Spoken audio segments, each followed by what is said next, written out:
রাধারানীর কাছে গিয়ে ওই পিছন ফিরে রাধারানী বসে আছে, আর ভগবান কৃষ্ণচন্দ্র বলছে রাধারানী একবার কথা বলো। রাধারানী কিছুতেই কথা বলছে না।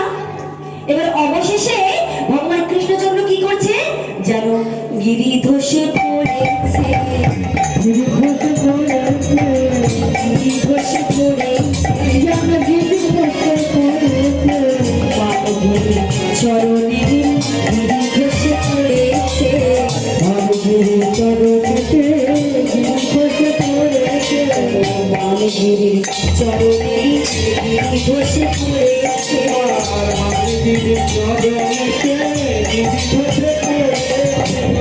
বলছে যেন গিরি ধসে পড়েছে। কোন গিরি? মানগিরির চরণে নীলগিরি ধসে পড়েছে। ও মানগিরিকে কে? মানগিরি রাধারানী।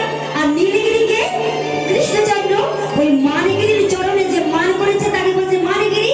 আর ভগবানের কৃষ্ণচন্দ্রের রং দেখো নীল, তাই বলছে ওই নীলগিরি চরণে যেন গিরির মতো ধসে পড়েছে। এইবার তবুও কিন্তু রাধারানীর মান ভাঙছে না। অবশেষে ভগবান কৃষ্ণচন্দ্র কি করে, এত কিছু করে অমনে এত কিছু তাকে সাধছে, কিন্তু তবুও তার মান ভাঙছে না। অবশেষে পদখানা কি রচনা করছেন? পদখানা কে?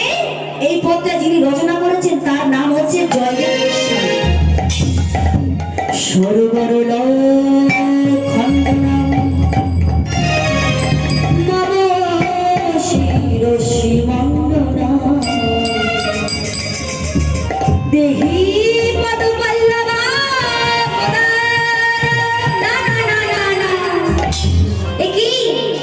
কি লিখতে যাচ্ছি আমি? কবি জয়দেব গোস্বামী নিজেই বলছেন যে ভগবান কৃষ্ণচন্দ্র নিজেই কিনা শ্রীমতী রাধা বিনোদিনীর পায়ে ধরবে। এই পদখানা আমি কিছুতেই রচনা করতে পারবো না, অর্থাৎ লিখতে পারবো না। এখানে কবির কথা আসছে, যিনি পদখানা রচনা করেছেন সেই জয়দেব কবি ওই পদখানা রেখে দিয়ে, লেখা বন্ধ করে দিয়ে এবার কি করছে, তার স্ত্রী পদ্মাবতীকে বলছে, পদ্মাবতী ওই তেলের পাত্রটা দাও তো, তেলের পাত্রটা আমাকে দাও, আমি ওই অজয় নদী থেকে স্নান করে আসি। যারা জয়দেব মেলা দর্শন করেছেন তারা জানেন যে সেখানে জয়দেব পদ্মাবতী আছে আর অজয় নদী আছে। বলছে আমি ওই অজয় নদী থেকে স্নান করে আসি, তুমি ওই তৈলের পাত্রখানা আমায় দাও। তৈলের পাত্রখানা দিয়েছে। সেই তেলের পাত্র নিয়ে জয়দেব গোস্বামী এখন স্নান করতে গেছে। এদিকে বলে গেছে যে তুমি সুন্দর করে ভোগ রন্ধন করো, আমি স্নান করে ফিরে এসে ওই ভগবানকে ভোগ লাগাবো, তারপরে দুজন মিলে প্রসাদ পাবো। এই বলে কি করছে, জয়দেব কবি চলে গেছে। এদিকে পদ্মাবতী সুন্দর করে ভোগ রন্ধন করছে ভগবানের জন্য। আমরা কাজ করতে করতে অন্য কিছু ভাবি, চিন্তা ভাবনা করি, কিন্তু কিন্তু পদ্মাবতী ভগবান কৃষ্ণচন্দ্রের কথা ভাবছে। কেমন করে ভাবছে? আমি আশায় আশায় রইলাম বসে,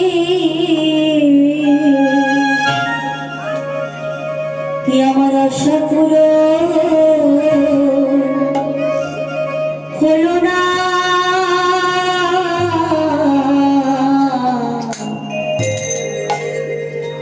যা বলবো বলে ভেবেছিলাম বলাই হলো না। আমি আশা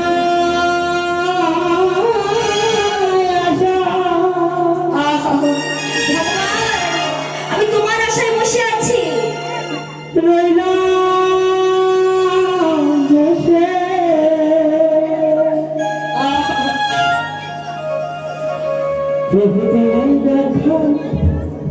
চলো না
সাজা